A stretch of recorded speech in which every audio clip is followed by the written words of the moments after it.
What's up guys, I'm Joey from awesomecameras.com and this is Today in Film number 3, September 6th, 2018. Here's a few things that happened in the last day or so in our amazing film photography community. Photography blog PhoBlographer wrote a pretty compelling article as to why the Contax T2 should be re-released. I think we can all agree on that one.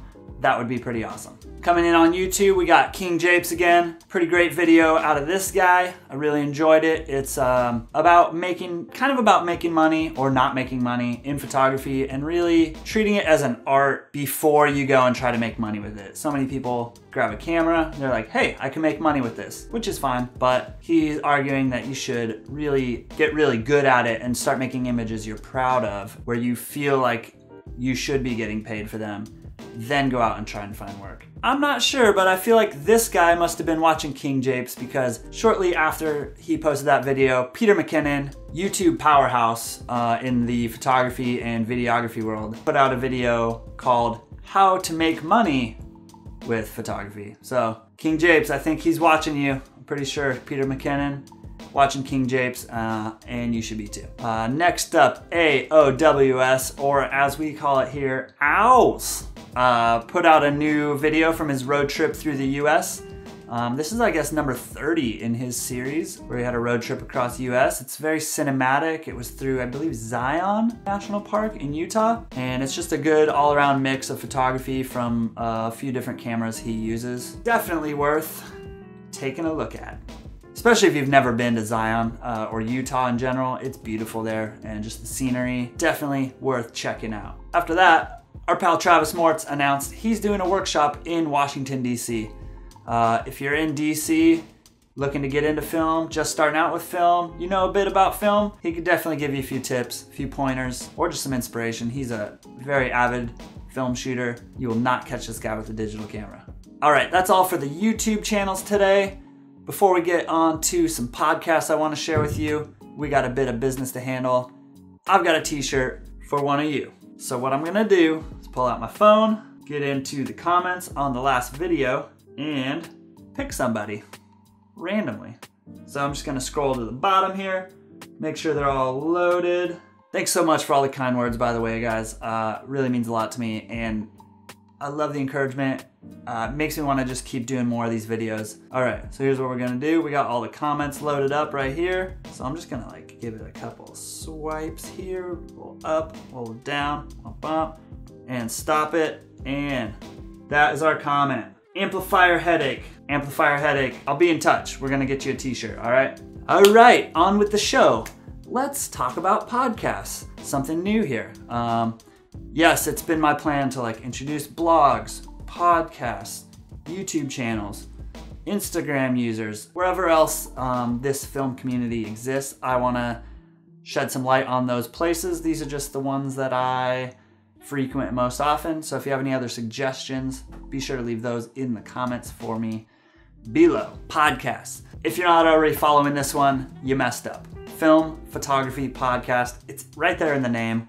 They're old school. They put out episode number 195 of this podcast. And if you listen to it, it's pretty well produced. They definitely put some time into it. It's usually 3 to 4 people that all get together and do this podcast. So definitely some coordination going on. Lots of years of knowledge. They had on Phil from the Darkroom. So there's a lot of good insights into what it takes to run a film lab, how they got started. They also go pretty in depth on pancake lenses, which are one of my favorite types of lenses.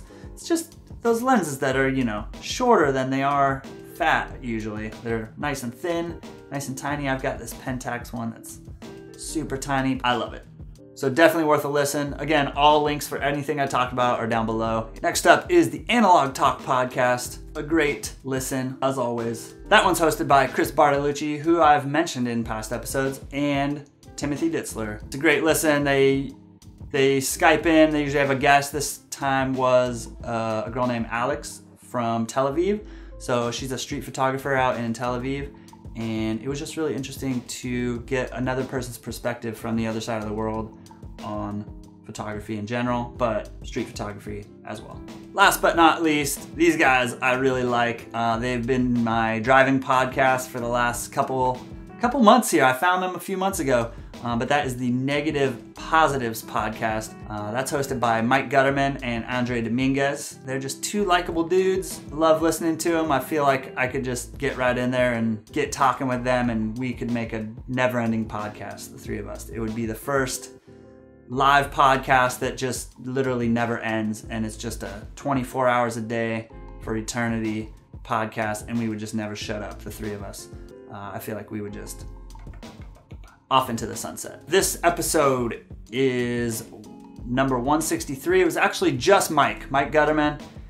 They do these solo episodes. They do some together, some solo. So this was a solo episode with just Mike. He talked about kind of his feelings of like super high quality, sharp cameras and lo-fi. And he likes both of those, like a Holga or, you know, some super high-end, super crisp camera, and his indifference of the kind of in-between, maybe consumer grade point and shoots that are okay, not great, but not bad enough to have that look going for him. Definitely worth a listen and really get your mind going on the subject. He also got into his views on the new Polaroid One Step Plus camera that came out, as well as some experimenting he's doing with red scale film, where from what I've heard them talk about, I haven't done too much research, but if you take a roll of film, you have to do this in the dark, but pull it all the way out, cut it, and flip the film backwards, so you're essentially shooting through the back side of the film.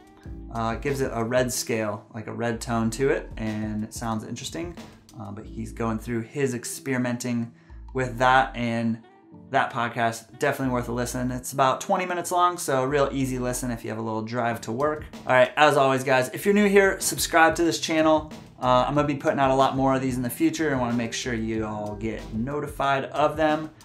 I would love it if you would click the little thumbs up button on this. That helps us get out in front of more people if YouTube sees that people like the videos. So that helps a lot. Another way, if you'd like to support the show, I've set up a very easy link. All you have to do is something you probably already do, which is shopping on Amazon.com. I've made a very easy link. If you go to awesomecameras.com/Amazon, that will forward you to a basic Amazon homepage, and then you just do your normal shopping, and they give us a little bit of love when you buy stuff. You could even bookmark that in your browser if you really love me. Thank you guys so much for watching. This was episode 3 of Today in Film.